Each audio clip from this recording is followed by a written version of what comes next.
The Amityville Horror was released in 1979 and was directed by Stuart Rosenberg and based on the book of the same name by Jay Anson. It stars James Brolin, Margaret Kidder, and Rod Steiger and follows the supposed true story of newlyweds and their 3 children who move into a large house where a mass murder was committed. They start to experience strange, inexplicable manifestations which have strong effects on everyone living in or visiting the house. Hey guys, welcome back to another Halloween review, and this will be an interesting one because this might be the most well-known, supposedly true haunted house story of all time.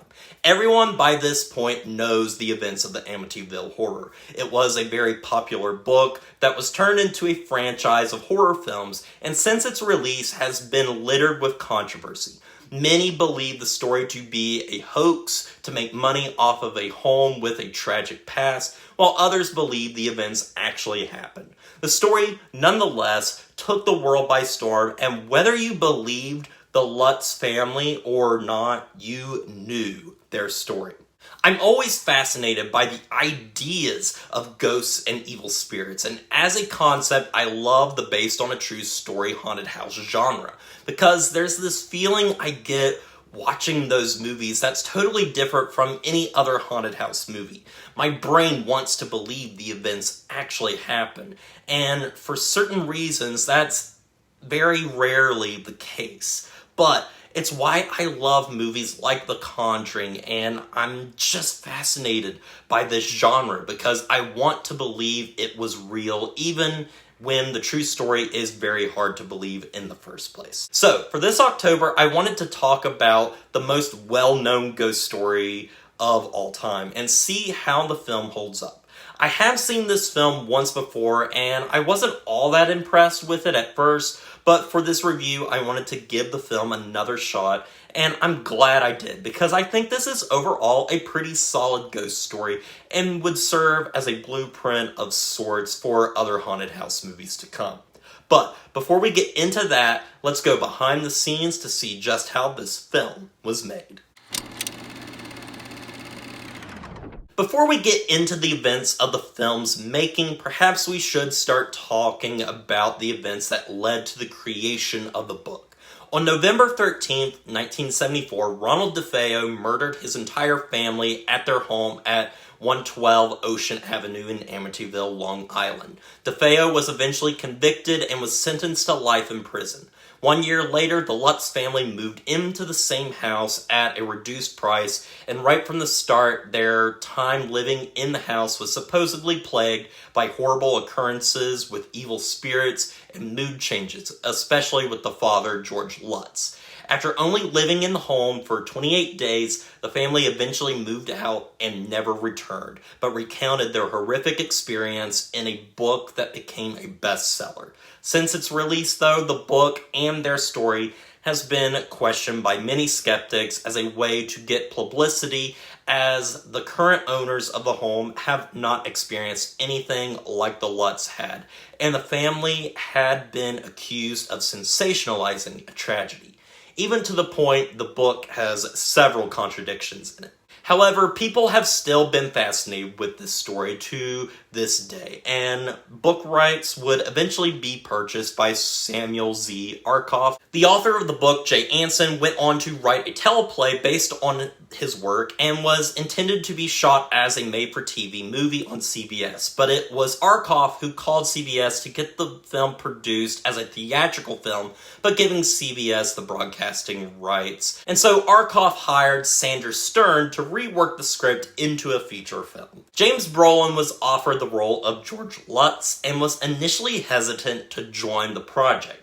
But after reading the book until 12 o'clock in the morning one night, he was convinced the material would make for a very effective film.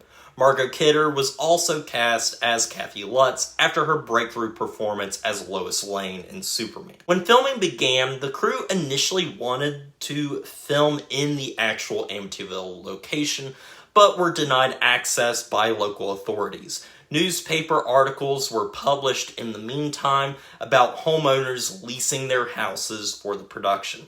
Eventually, a Dutch colonial home was chosen and converted to resemble the Amityville residence and was leased for $12,000. Principal photography began in late October of 1978, with additional exteriors being shot at Toms River's Riverwood Park Recreation Center, the Ocean County Courthouse, and Reynolds Tavern. Local police were cast as extras, and Brolin was even trained by a local axe thrower on how to safely handle an axe. After completion of location shooting in November, the production moved to Los Angeles, where interiors were shot at the MGM studio lot. Filming was completed by Christmas on December 22nd. Practical special effects were mostly done during filming. For example, during the swarming flies scene, Rod Steiger was doused in sugar water and beer, causing them to swarm.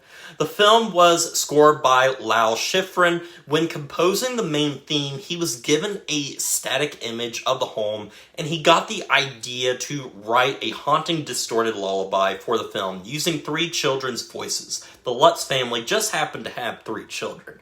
The score was also made using harps, celestes, violins, and violas to make chilling sounds. The score would go on to be nominated for an Academy Award at the next awards show. The film was finally released to the world on July 27, 1979, on a budget of $4.7 million. The film grossed $86.4 million, making it a big hit for the summer. On the critical side, the film was criticized for not much actually happening in the film itself, with Roger Ebert famously saying, "If it's real, let it have happened to them," believing the film should have been more entertaining than it was. The film was also criticized for containing repetitive gimmicks and horror cliches. The film did receive some positivity, but for the most part, the film was considered mostly dull and disappointing for a story that was supposedly based on fact. Despite the critical reception, though, the film has become a bit of a classic of the horror genre and has gained much of a cult following since its release, but has never reached the status of other horror classics. Now, with all of that said, let's finally go into my thoughts on the film. To start off, I'm going to actually agree with the critics on this one. The film is pretty mundane and uneventful. Roger Ebert was right. There's very little that amounts to anything in the film. The movie never goes too crazy with the horror, and the film uses a ton of cliched horror tropes, such as jump scares, one of the Lutz family members seeing something the others can't when someone's not in the room, and the list can go on. There's some moments that are genuinely frightening though, such as when Father Delaney is blessing the house and told by an evil spirit to get out, or the family seeing yellow eyes outside the window. But the film never goes balls to the wall with any of its scares, and yes, that can make the film seem very uneventful and not all that scary, because most of what we see is very mundane. If this truly is the most haunting, true haunted house story of all time, why isn't it more scary than it actually is? Well, I'm here to defend this, because this movie does something that critics praise now, while some audiences scoff at. And the Amityville Horror ends up feeling like the prototype for one of my favorite production companies, A24.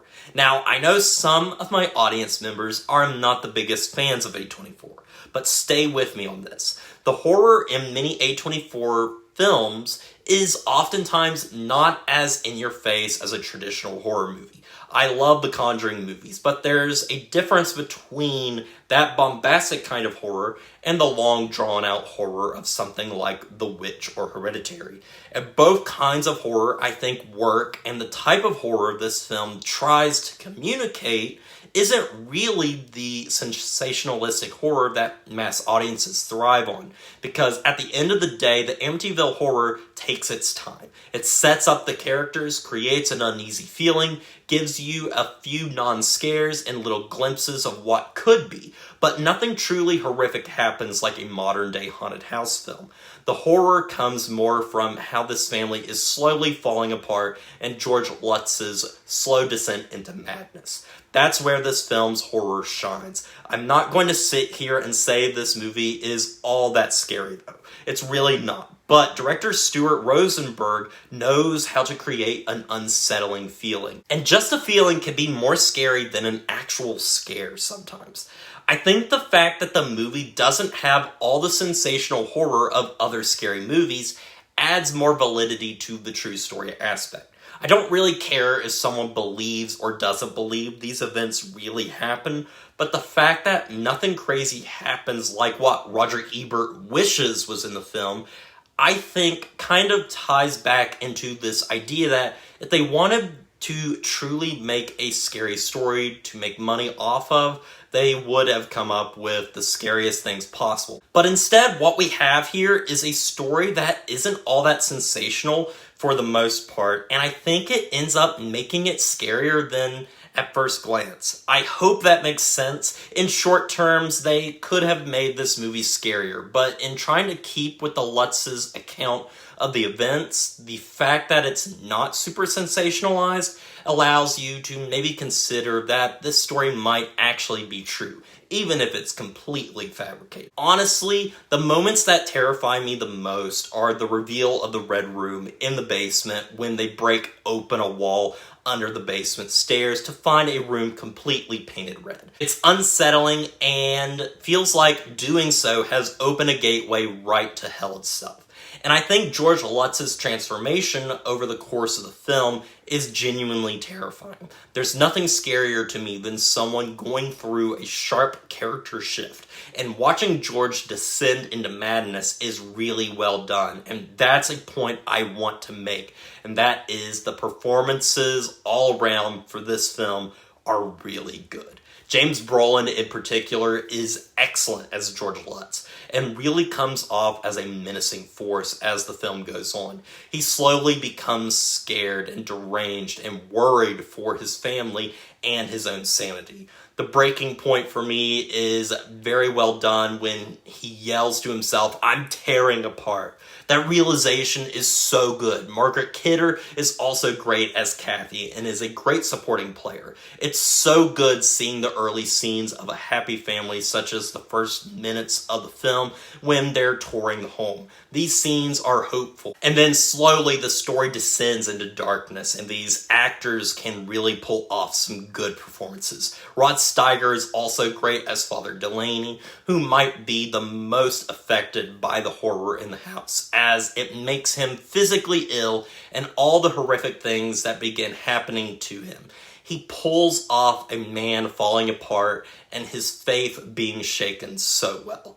Now, I have been defending this film's horror for the most part, and have even said the film really isn't all that scary, but a lot of the best moments come from the atmosphere and the horror when it's projected through character change. But other times, the horror doesn't work, or feels cheap.